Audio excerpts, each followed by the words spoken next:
নমস্কার বন্ধুরা, আপনারা দেখে নিশ্চয়ই সবাই বুঝে গেছেন যে আমি কী মাছ রান্না করছি। হ্যাঁ বন্ধুরা, আপনারা ঠিকই কিন্তু ধরেছেন। আজকে আমি বানাচ্ছি পমফ্রেট মাছ।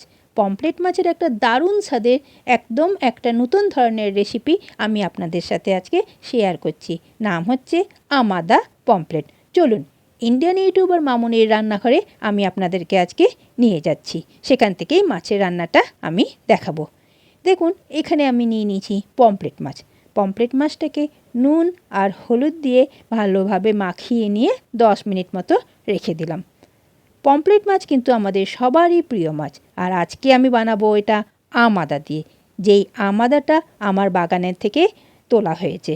তো দেখুন, এখানে এই আমাদা পমফ্রেটটার জন্য আমি নিয়ে নিয়েছি এটা সাধারণ আদা, যেটা আমরা সব তরকারিতে দিই। তারপরে দেখুন, এখানে নিয়েছি আমাদা। আমাদাটা ভালো করে ধুয়ে নিয়ে খোসাটা ছাড়িয়ে নিয়েছি। তারপরে নেওয়া হয়েছে এদিকে কাঁচা লঙ্কা আর টমেটো, আর নিয়ে নিলাম দই। কাঁচা লঙ্কাটা নিজেদের ঝাল অনুসারে দেবেন, কে কীরকম ঝাল খান। এবারে একটা মিক্সিং জারের মধ্যে এই সাধারণ আদা, আমাদা, তারপর কাঁচা লঙ্কা, এখানে আমি 4টে কাঁচা লঙ্কা দিয়েছি, আর নিয়েছি স্লাইস করা টমেটোগুলো। তারপরে এর মধ্যে দিয়ে দিলাম ঘরে পাতা টক দই। এবার সব এগুলোকে আমি একটা পেস্ট বানিয়ে নেব। দেখুন, এখানে কিন্তু আমার পেস্ট আমি বানাচ্ছি, ততক্ষণে আমি এদিকে মাছটাকে ভেজে নিচ্ছি। এই আমাদা মাছের আমি কিন্তু আজকে সেকেন্ড দিন বানালাম। প্রথম দিন বানিয়েছিলাম, দারুণ স্বাদের হয়েছিল।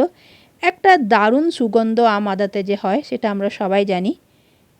দারুণভাবে মাছটা তৈরি হয়েছিল, তো ভাবলাম আমি আপনাদের সাথে শেয়ার না করে কি করে থাকি, তাই আজকে আমি সেকেন্ড দিন আবার বানাচ্ছি এই আমাদা পমফ্রেটটা। দেখুন, কথা বলতে বলতে কিন্তু মাছটা পুরো আমার ভাজা হয়ে গেছে, আর এদিকে মশলার পেস্টটাও তৈরি করা হয়ে গেছে। এবার কড়াইয়ে তেলের মধ্যে ফোড়নে দিয়ে দিলাম গোটা জিরে।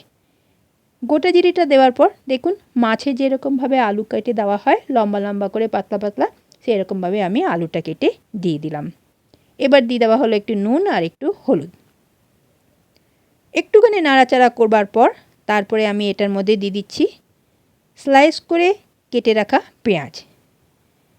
যেহেতু আলুটার মধ্যে একটু নুন দেওয়া রয়েছে, সেই জন্য আলুটা তাড়াতাড়ি নুনের জন্য নরম হয়ে যাবে, সুন্দর ভাজা হয়ে যাবে, আর পেঁয়াজটাও কিন্তু তাড়াতাড়ি নরম হয়ে যাবে। পেঁয়াজটা কিন্তু আমি আগে দিইনি, এই আলুটা ভাজার সাথে সাথে পেঁয়াজটাকে দিয়ে দিলাম, আর একটু ঢাকা দিয়ে দিয়ে করছি। তাহলে তাড়াতাড়ি আলুটা পেঁয়াজ সব ভাজা হয়ে নরম এবার হয়ে যাবে। এরপরে দেখুন, এই যে মশলার পেস্টটা বানিয়েছিলাম, সাধারণ আদা, আমাদা, কাঁচা লঙ্কা, টমেটো আর দই, এই দিয়ে যে পেস্টটা বানিয়েছিলাম সেটা কিন্তু আমি এর মধ্যে দিয়ে দিলাম। দারুণ স্বাদের হবে এই আমাদা পমফ্রেটটা, আর একটা সুন্দর আমাদার কিন্তু গন্ধ ছেড়ে দিয়েছে। এবারে এটাকে কষাতে কষাতে যখন আমি দেখলাম সাইড দিয়ে তেল ছেড়ে গেছে, তখন বুঝলাম মশলাটা আমার কিন্তু এবারে কষানো হয়ে গেছে। তো বন্ধুরা, এই আমাদা পমফ্রেটটা আপনারা বানাবেন, দেখবেন কত সুন্দর একটা সুগন্ধের মাছের ঝোল একটা তৈরি হয়ে যাবে। দারুণ স্বাদের, বাচ্চারা তো খেতে পছন্দ করবেই, বড়রাও সবাই আপনারা সবাই চেটেপুটে খাবেন। এবারে দেখুন, মশলাটা যখন কষানো হয়ে গেছে, খুব সামান্য পরিমাণ জল আমি দিয়ে দিলাম। আর এই মাছটা না বেশি কিন্তু ঝোল বানাবেন না, একটু গা মাখা হবে, বেশ মাখা মাখা মতো হবে, যেটা ভাতের সাথে খেতে কিন্তু দারুণ লাগবে।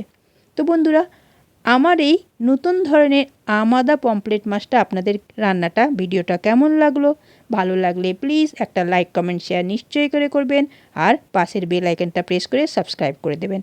আমার সাথে থাকার জন্য অনেক অনেক আপনাদেরকে ধন্যবাদ জানাচ্ছি।